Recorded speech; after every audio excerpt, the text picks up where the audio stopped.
today we are talking about how we keep a toxin-free home as a family of 6.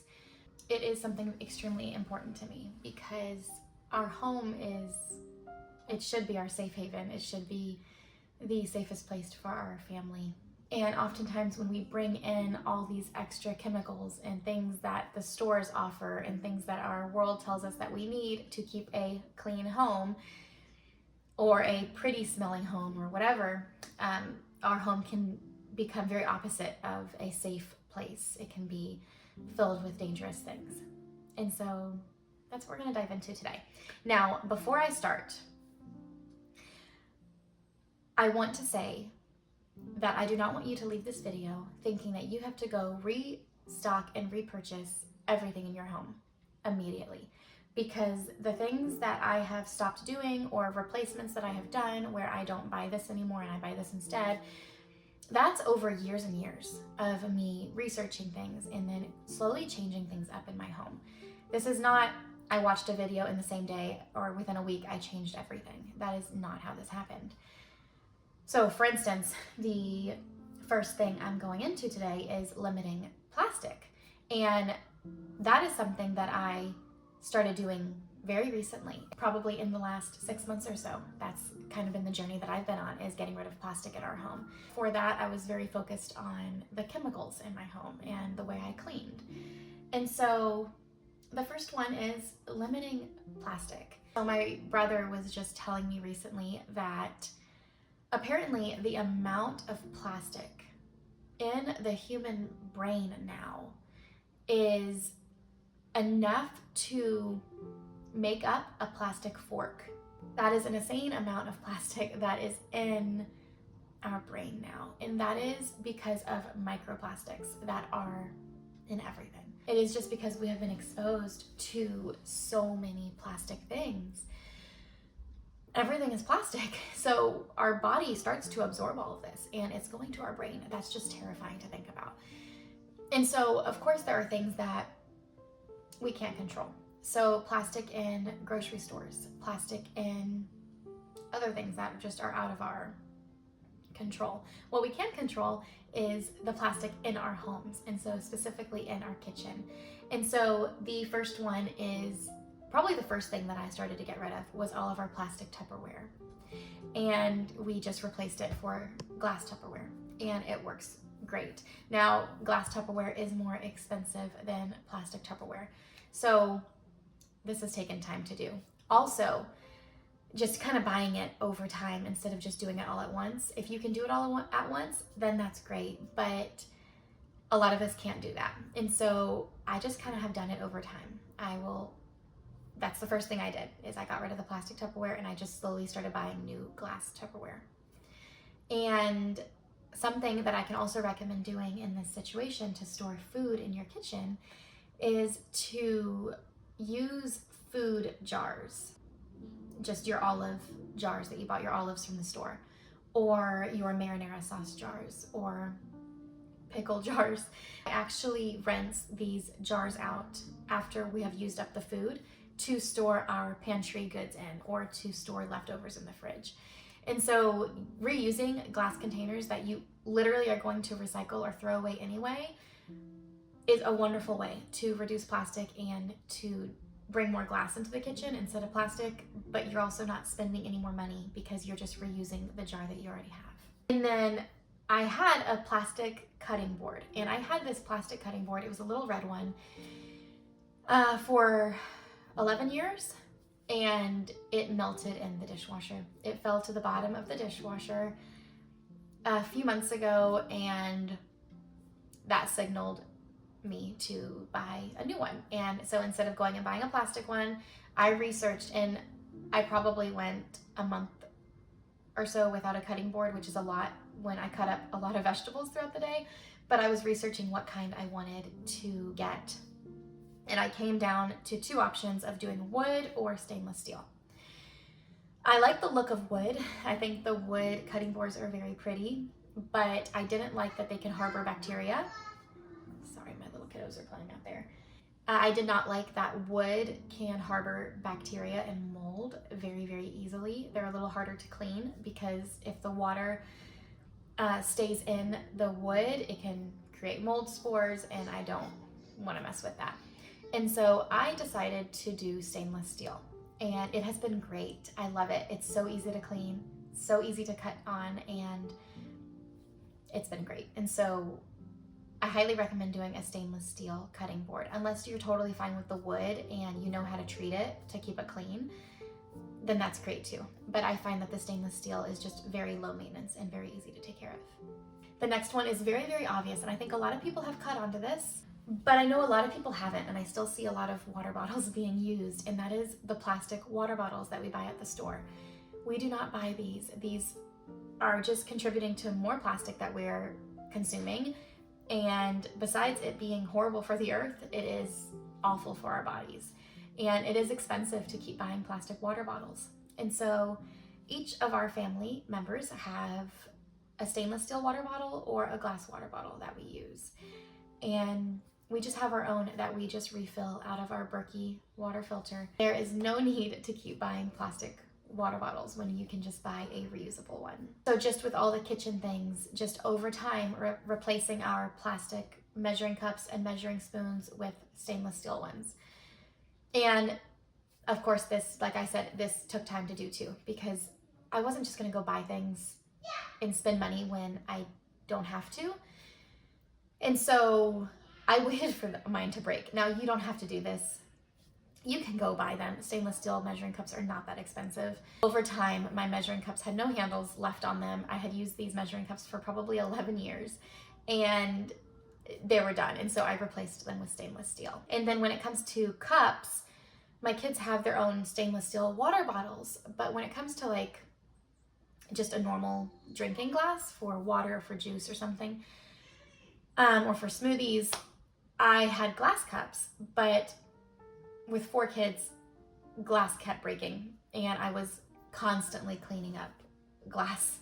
So I decided to get stainless steel cups. They kind of look like maybe something you would use to go camping, but I really like them, and then my kids aren't using glass and breaking it, and they're not using plastic. And so that's what we did when it comes to just our normal drinking glasses. We either use like my glass water bottles, or we will use stainless steel cups. Or we do have some glass mugs as well for tea and stuff. But just for normal smoothies and stuff, we just do stainless steel. So moving on to, well, actually one more in the kitchen category, that is staying away from Teflon nonstick cooking ware. And so Teflon is a very dangerous thing to have released into your environment and for you to breathe in. For cooking in pots and pans and like bake sheets and all of that, we just use stainless steel. There is no nonstick coating on our cookware. Moving on to the household part, like cleaning and stuff like that. The first one that I do not do is dryer sheets. And I've actually never used dryer sheets. I probably used them maybe once when we first got married. And I did used to use Downy when we first got married. But I probably haven't used Downy for maybe like 10 years, 9 or 10 years probably. Or any type of fabric softener, really. We just use a all-natural laundry detergent by Ecos. And I've used that for years, and I don't have any complaints with it. And along with like the detergent and all of that, we don't use any toxic cleaners in our home. I have made my own household cleaner that I use literally everywhere to clean surfaces, to clean windows, to mop the floor. I use it everywhere, and that is just a mixture of water, Castile soap, and peppermint oil or tea tree oil, whatever oil you want to use really. And it's wonderful. I use it to clean my kitchen every day. I use it to clean the table, the windows. I dust with it, and it is extremely simple and extremely cheap to make. So yeah, I know that you can also clean with vinegar, and I do clean with vinegar in my laundry, and you can also mix vinegar into this cleaning solution as well for extra disinfectant. properties. But yeah, so many of these toxic cleaners that we have been told that we need to have a clean home, it's a scam. We really don't. It's even more damaging to our health, and our homes can be just perfectly clean without all the hazardous and toxic chemicals. So the next one is wall plugins. And so, you know, like the Airwick, Glad maybe has some. Just to make your home smell good, I bought these all the time when we first got married in our first little apartment. And I have not bought these for, I think I bought them maybe for, I don't know, maybe 6 or 7 months into our marriage, and that was it.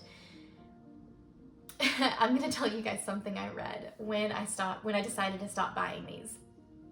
It's awful. So there was something that I read online that said that this lady had plugged, or I'm sure a lot of people do this, but they had plugged the plug-in under their kitchen cabinets. And so just like right against like the backsplash, and then the cupboards are on top.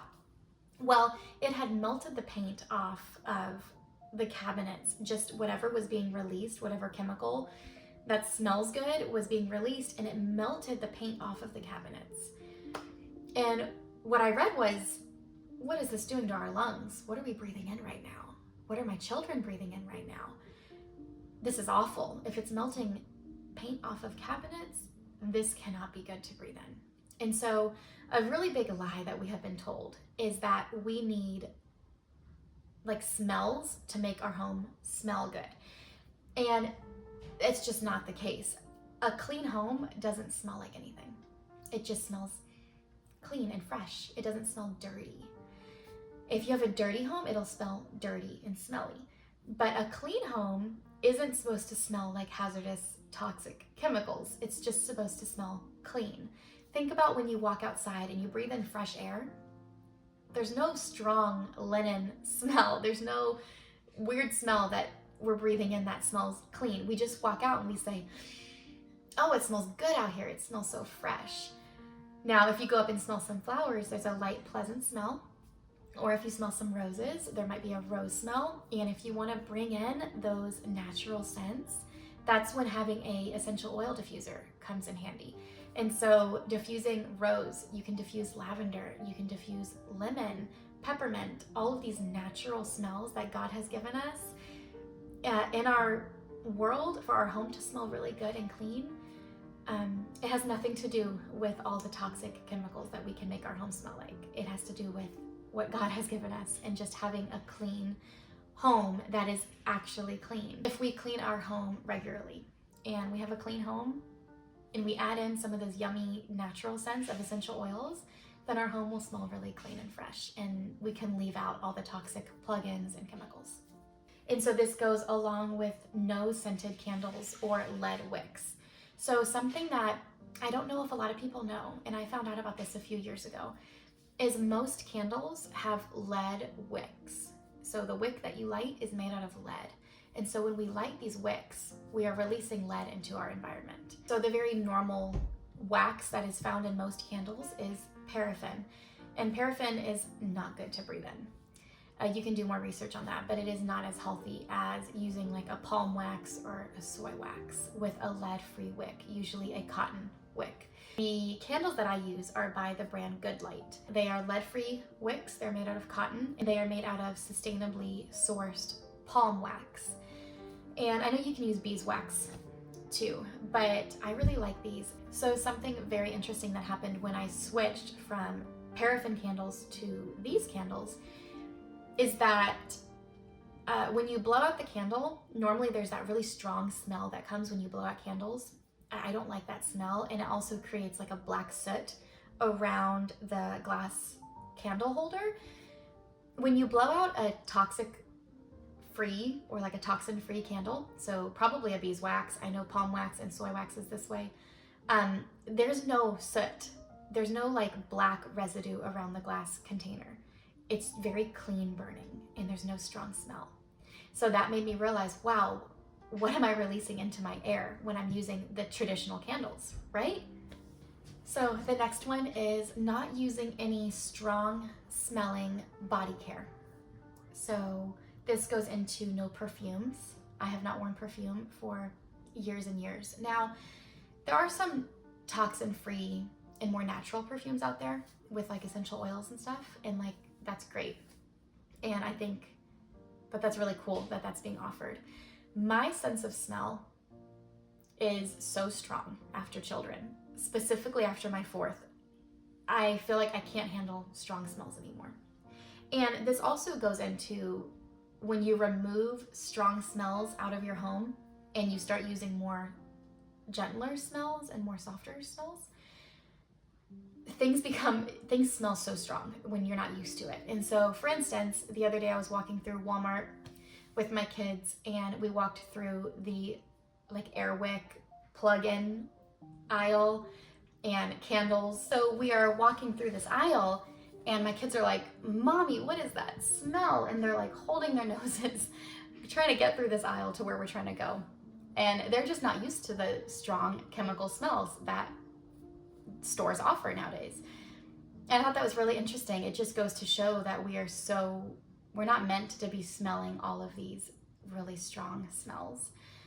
God has given us, like I said, beautiful smells for us to use, from flowers and from peppermint and tea tree and all of these natural smells, that if we want to add smells into our home, to use those types of things, not these strong smells that are just, it's not good for us. And so then the other thing is no like smelly body lotion and all these artificial scents. Really, this just goes into everything. I do use this one body butter that I have used for years. It is a small family-owned company. I actually get it off of Amazon, and it is called Glimmer Goddess. And it is very whole, and just, I think it's like 5 ingredients, just a few essential oils depending on the smell that you get, and shea butter and coconut oil, and it's just very whole. The other thing when it comes to skincare, I know skincare is a very big industry nowadays, and I know women love their skincare. This is not an area that I get really obsessed with. Even getting into my 30s now, I know that you can start to view aging differently as you grow older. I know that is hard on some women. Personally, for me, that is not something I'm really scared of, is aging. That could be a whole other video in and of itself, but I think aging is an absolutely beautiful thing and something we should be extremely grateful for. And so I keep my skincare very, very simplified. I don't think that we need to spend a lot of money, and I don't think that we need to have a lot of chemicals to have pretty skin. And so there is this one face soap that I use, and it is literally made from the mud from the Dead Sea. So it is literally a black bar of soap that doesn't smell like anything. And I have used this for years. This has healed my skin and renewed my skin magically. I have very acne prone skin and suffered from extreme cystic acne for a while. And that soap mixed with some diet changes and other things that I did has just improved my skin so well. And so that is by the brand Secret, which it's spelled S-E-A, like the sea, and then Cret, C-R-E-T, if you want to look it up. And it is just a black bar of soap, and I highly, highly recommend that soap. And then when it comes to moisturizer, I have tried using different oils on my skin, but being more acne prone, it clogs my pores pretty quickly, using coconut oil, and I believe I've tried jojoba oil. And so the one moisturizer that I have found works for me, and it is very low ratings on EWG, is the Dime moisturizer. It is a probiotic moisturizer, so it's really good for acne prone skin. And I really, really enjoy that moisturizer. I've used that for a few years as well too. And EWG, if you guys don't know what that is, that's a really good website to go and look up body care items. It gives you a rating of how toxic it is and what the ingredients are used for. And so you can look at that website as well. So I only do 2 other things for my skin, and that is lemon juice and organic rose water spray. And that's it. So I do lemon juice, rose water, my mud soap, and my moisturizer. So our skin is the largest organ of our body, and so therefore it absorbs everything we put on it. And there are some areas that I can definitely improve, always.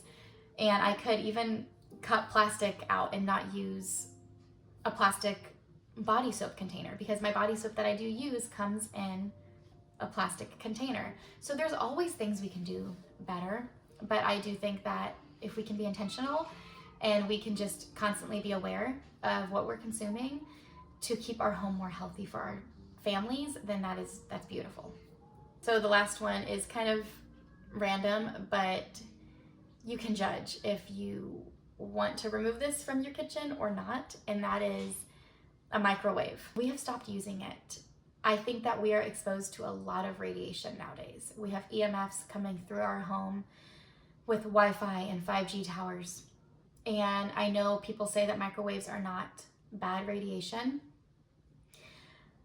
There are mixed reviews and mixed feelings about this.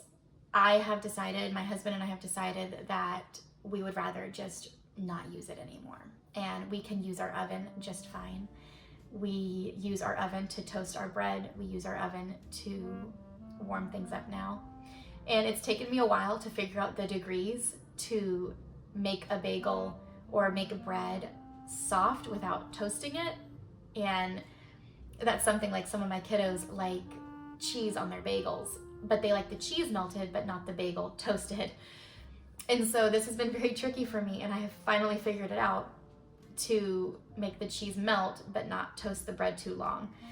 And so it's been kind of a learning experience getting rid of the microwave, but that's just been a personal preference, and our home is to not use it.